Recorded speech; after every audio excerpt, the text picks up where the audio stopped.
uNkulunkulu wamngcwaba Mosi walifihla lithuna lakhe wase uyaleta ingelosi Mikhayeli wathi Mikhayeli hamba uyawugatsa Sathane ethuneni laMosi nemambala tabambana umshubegaqa emkhathini waSathane kanye naMikhayeli kubangwa sidumbu saMozisi livi lithi Mikhayeli waphakamisa inkemba yakhe wayelevutha umlilo wayiphakamisela etulu wase ukhuluma emagama uthi Sathane ngiyakukhuda ngelibito lasimakade lawo magama amndizisa uSathane wasacaka phansi kuyavakala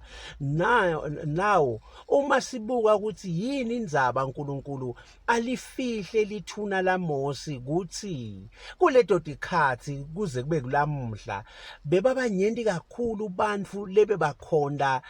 emadloti bathi